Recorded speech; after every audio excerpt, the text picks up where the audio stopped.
Hey, what's up, everyone? How's it going? I know it's been a while. I say this all the time when I come back on to my videos, but I just wanted to say hi and I wanted to check on and see how many messages I have, and I wanted to get back on track here, getting responses in with you guys. Listen, this is not by any means going to be a formal video. I'm just kind of just chilling out in my bedroom right now, and there's like a raging thunderstorm coming outside my window. But I was just wanted to get in touch with you guys, and I wanted to update you and just let you know that I'm having a phenomenal summer. My first summer working as a PA. It's great. It's so much fun. I'm on 3 days, off 4 days. I'm at the beach. I'm out with friends. It's great. It's good to have my life back. And especially when I go to work, even if I'm waking up at like 4:30 in the morning, I know I'm going to a job that I absolutely love. So major updates coming your way. So first thing is, and I know the last time I updated, I think it was like in like May, like early May.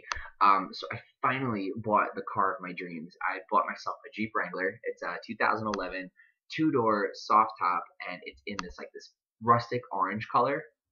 It's beautiful. It's my baby, and I've been driving it with the top down ever since I got it, which is probably why I'm pretty tan.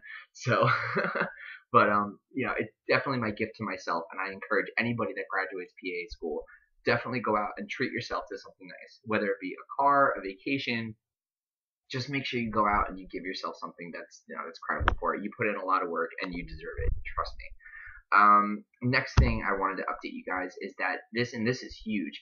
I actually just got notified like 2 weeks ago that my PA transition video from going from a PA student to a brand new clinical practicing PA was featured on AAPA's Facebook, and that was huge for me. I couldn't believe it.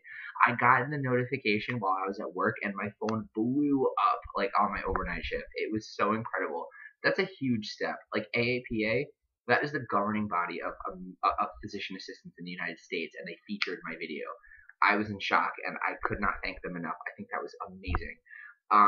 I just checked my YouTube channel. In total, my videos have gotten over 150,000 views. Like what? 150,000 views? That's crazy. This is nuts. I put these videos out here because I thought, like I said in one of the first videos I put out, this was a joke. Like, I really didn't mean to have it take off like this, but it's just been like taking off like a rocket ever since. And, I love helping people. I love doing this and seeing everyone's, words of regard and praise and thoughts and thanks. It warms my heart, man. It's awesome. And I just know that I'm doing this because I was there. Like, I literally sought after any piece of advice I possibly could. And today's new age technology, everything is social media. Everything's Facebook, everything's YouTube. So this is a great way to get advice out there, is to just put out videos on YouTube where any pre-PA student can just type in PA school life or life as a PA student, and there's my videos.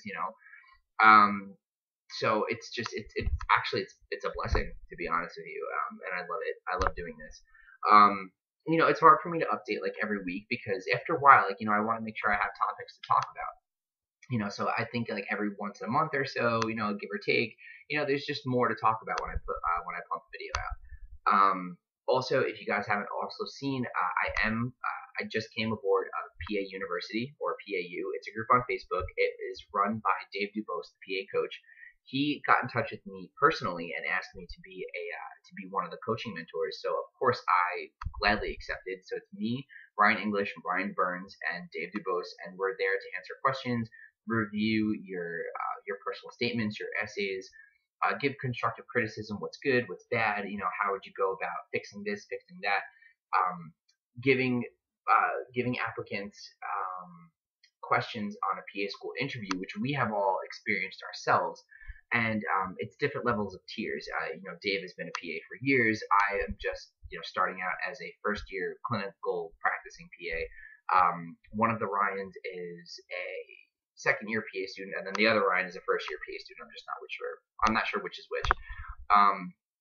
But anyway, so that's that. If you guys haven't already checked it out, look in one of my previous videos. It goes over everything you need to know about Physician Assistant University, and the cost, how it will benefit you, and if you guys are interested, definitely check it out. I love being a part of that group. It's great. And you can even chat with me personally. It's a Facebook group, so you can add me as a friend and you can talk with me personally. So, anyway, what else? I don't know if you heard that, but that is thunder rumbling outside my window. At this point in time, I would probably hit the stop key and then continue on with the video, but I don't have that software yet. So I'm just going to continue on and pretend that didn't happen. Anyway, so I was looking in my inbox and I saw that I have like over 300 messages that I haven't even opened yet. So forgive me that I haven't gotten back to everybody yet, but unfortunately, I don't know why. I was trying to work out this kink before I put this video out. I don't know how to open up my messages, and for some reason I can't respond. Like, I'm trying to like write back to certain individuals, but it's not letting me open up the text box. So it's something I have to try and get working on here and see if I can work the kinks out, because I really do want to personally respond to as many people as I can. But in the midst of doing so, I ran down the list and I actually wrote down a couple of questions that people actually asked me that were pretty interesting. Not that I'm saying that any questions that you guys are asking me is not interesting, but these are questions that, I never really even personally thought of, and I think would be pretty interesting to broadcast. So I wrote some down, and I definitely hope that you guys are subscribers, because if you're not, I don't know if you're going to be able to hear these answers. But I'm pretty sure you guys are, because I've got like over 3,000 subscribers, so I'm sure you guys are one of them. Alright, so anyway, so without further ado, let me just go run down the list here, and I'll see if I can answer as many as I can. So the first question was from a gentleman named Denver Smith, and Denver asked if I had to go through a residency to become an emergency medicine PA, and the answer is no, I didn't have to. There are certain PA fields that do require residency, cardiothoracic surgery, orthopedic, like subspecialty surgeries, definitely. But their residencies are only like maybe like a year or so. There are a majority of PAs that I know never went through a residency. It's just 1 year didactic, the second year clinicals, and then you're done. But as far as the emergency room goes, no, I did not have to do a residency. I was a student there, and they signed me up, they interviewed me, and they brought me aboard. So no, I did not have to do a residency. But would I do a residency in emergency medicine? Yes, I would. I'm always about continuing my education as a PA, and I think it's great. So I would definitely want to, if there was an emergency medicine residency that I could become a part of, I would definitely consider it. Okay, so the next question, actually, and this is an interesting one, it comes from a gentleman, Caleb Medlin, and he asks if there is any LGBT discrimination in the healthcare community. And the answer is no, as far as from what I've seen. And there shouldn't be at all. There shouldn't be any LGBT community. There shouldn't be any discrimination whatsoever, regardless of the field. But no, I have not encountered any sort of any closed-minded individuals that looked at me and said, well, you're gay. I don't want treatment from you. It's to me, it's just it's healthcare. You're gonna deal with all walks of life, and I am thankful that I haven't had to encounter anything like that, and I pray I don't have to. But no, nothing of that sort yet. Next question comes from Mr. Mark Crocker, and he asked that, he mentioned that his partner was interested in becoming a physician assistant, and he wanted to know, what did I start out as? Before I was a PA, I was a medical technologist, and pretty much I worked at a lab. I worked as a hematologist, and I ran blood samples. I worked for the FDA.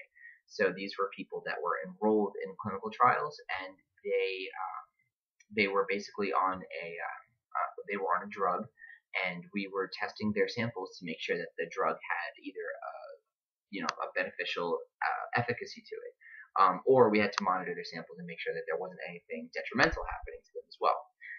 So I did CBCs, complete blood counts, white blood cell differential smears.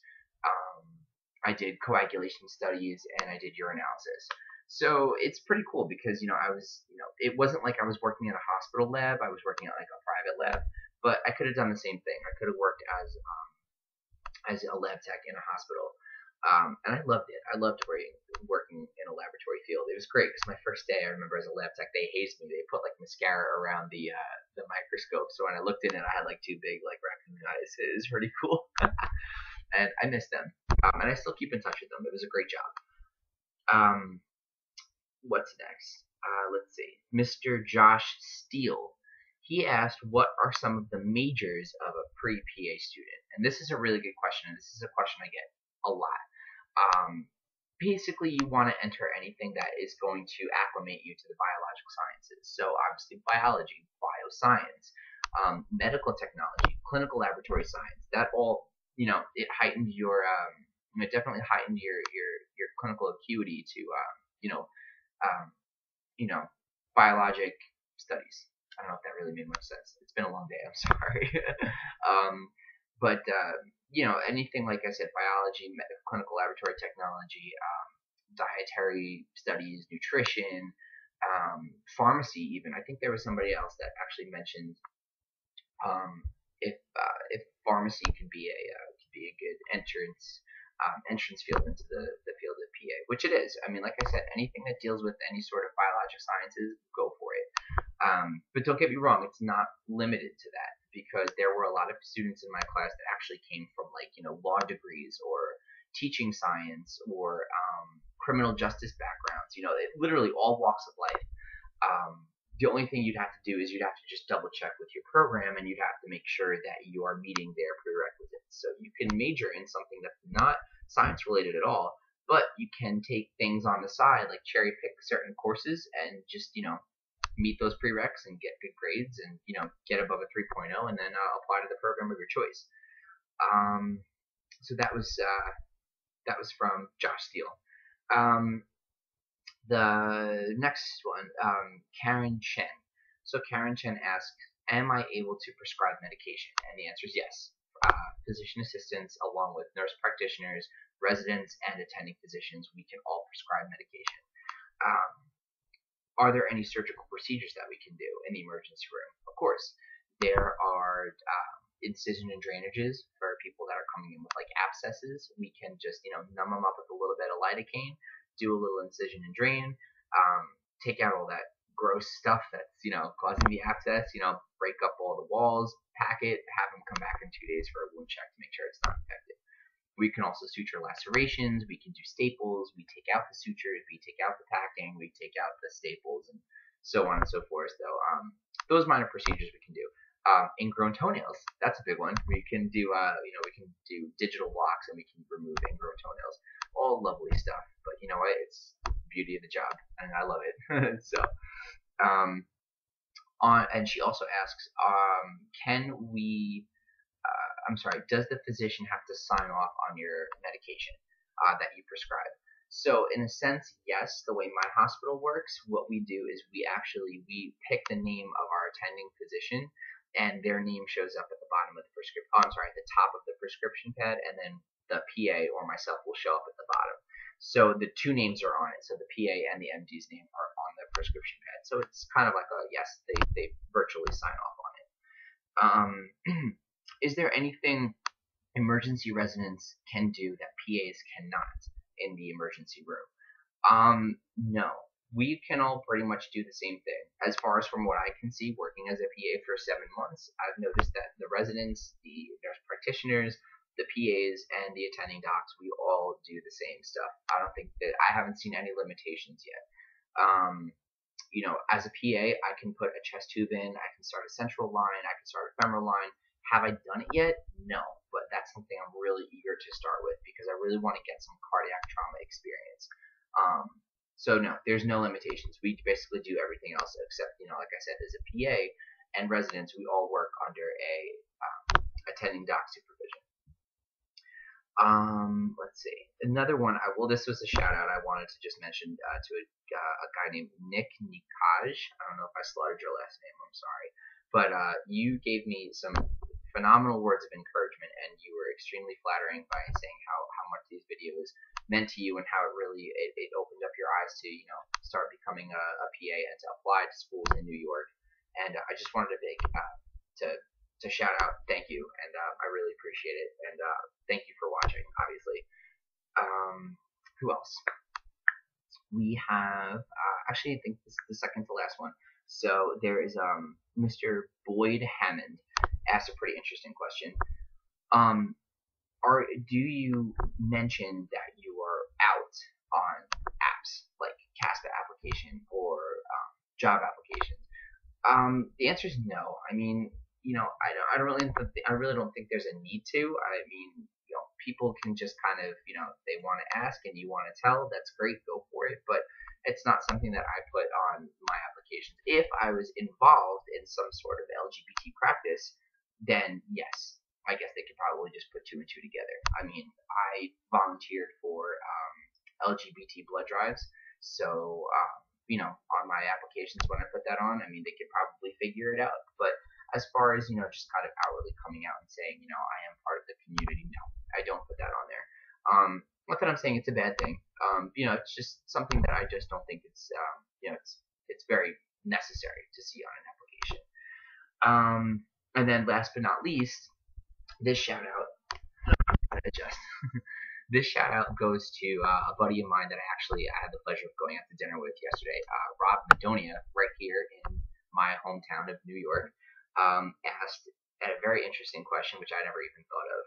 Because PAs are so popular and they're on the rise, there's a 30% predicted increase in our profession as the years go on. Is there a possibility that we could flood the profession, almost like teachers? There's not a lot of teaching positions out there. Is there a possibility that, with the popularity of the physician assistant profession becoming more and more, what are the odds of us flooding the profession, and next thing you know, there's no more jobs out there for us, like we've already occupied everything? And I think that's a great question, and I'll be honest, I'm not sure how to answer it. So what I would want to do, what I would want to see is I want to see your comments about what you think for that last question. Do you think that there's a possibility that PAs might run out of jobs? Which I personally hope not. But it is a good question, because just like teachers, unfortunately, there is not a lot of, there's not a lot of opportunity for them. I should know. My mom is a teacher, and she's, she knows how hard it was to find a job. Yeah, so definitely something to think about. So shout out to my buddy Rob for bringing that up yesterday. And he's probably all excited because I mentioned him in my video, which I promised I would. So, anyway, so that's really it for now. Those are my updates. Like I said, I'm gonna try and work these kinks out and try and get back to you guys as best as I can, because like I said, my inbox for some reason is not letting me reply to you guys, which it sucks because I really want to get these questions out there for you. Anyway, so that's it. If you guys haven't already subscribed, you definitely should subscribe to my videos. I put them out every so often, about maybe like 1 or 2 a month, or once a month, depends. When I have some good updates and stuff to talk about, I'll pump out some videos. If you haven't already signed up for AAPA, I highly suggest you do. Just today, I was continuing my medical education credits by doing my CMEs, and when you sign up for AAPA, you get the Journal of the American Academy of Physician Assistants, or JAPA. And these journal articles are actually great. They give you some great case studies. They give you, prospective job opportunities, and they give you plenty of continuing medical education credits. So for those PAs that are already working in the field, you guys should definitely be a member of AAPA, so you can get these subscriptions, and you can do CME credits inside the magazines, and you can do them online. They're about a credit per hour, and they can help you to accrue your necessary credits for your license. As a practicing PA, when you get your license, it's not just not just one and done. You got to uphold that license, and you have to attend meetings and conferences, and you have to constantly be up to date with the forever changing art of medicine. That's just why it's called a practice. It's never going to be one thing. It's always a practice. Last but not least, if you guys don't follow me, I do have some social media. My Instagram, I did change my name. So if you guys can read that, my Instagram is PA_Max. So follow me there. And if you guys don't already know, I have Twitter. So here's my name on Twitter, Phil_baby_PA. Why? Because I am a baby PA. I'm only 27. So that's pretty much it. Anyway, I hope you guys have a great summer. I hope you guys had a phenomenal 4th of July like I did, Memorial Day like I did. Everything is going great. All my Tetris blocks are right where they belong, and I am living life to the 110% fullest, and I can't wait to see what comes next. Okay, so continue to write me comments, send me emails, find me on Instagram, find me on Twitter, and if you guys haven't checked out Physician Assistant University, definitely get on it, and you can find me on Facebook, and we can chat personally over there. So until then, I will talk to you guys later. All right, peace.